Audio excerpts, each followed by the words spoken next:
Let's continue to jump in.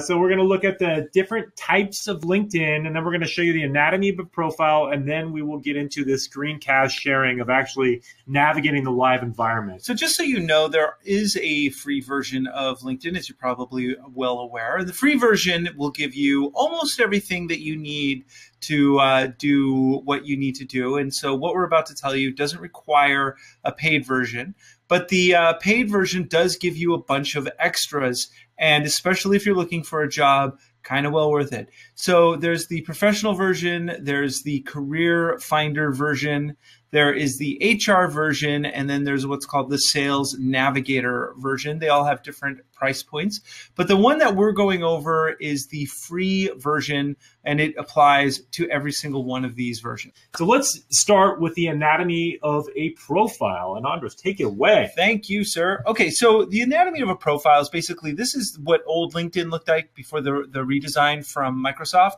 But if you notice, it starts off with your photo. There's a good-looking guy there with, it's just a headshot. He's not, we could see what he looks like. So make sure that your photo looks similar to that. There's a headline, and this tells people what you do. Think of it as like the headline of a newspaper. Now, quick caveat here. If you look at the headline in the sample here, you'll see he's an econ major and an aspiring financial analyst.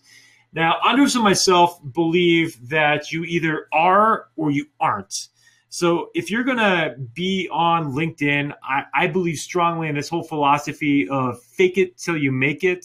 And, whether you are or not, if you want to be a financial analyst, start acting like one and list yourself as a financial analyst right now. Exactly. Don't say you're an aspiring anything. I'm not going to hire an aspiring something. I'm going to hire a guy who does it. So the next thing is after your headline is your summary.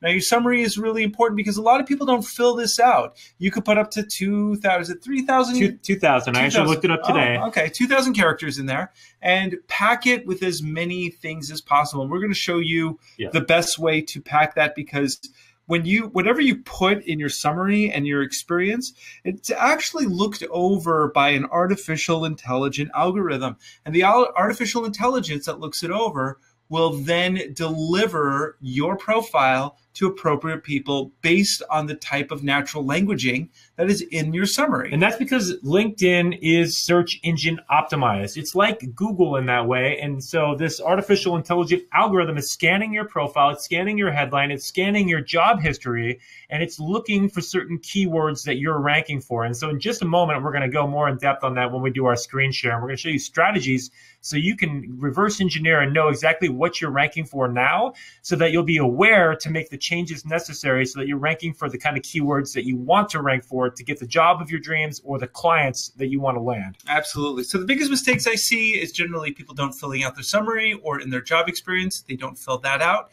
So we'll go over strategies on how to best do that. Yeah. So in the experience, you'll see on the bottom of this is the experience section, and you list your job title, you list your company, and then underneath there you see a little sentence here about the experience. Now you get another 2,000 characters to list your job experience here, and that's valuable real estate from a search engine optimization standpoint. So don't overlook filling out your entire profile, because this is a search engine platform and we want you to get ranked and get found. Yeah, exactly. So next is your education. So fill that out. Again, you have room to pack it with some great keywords.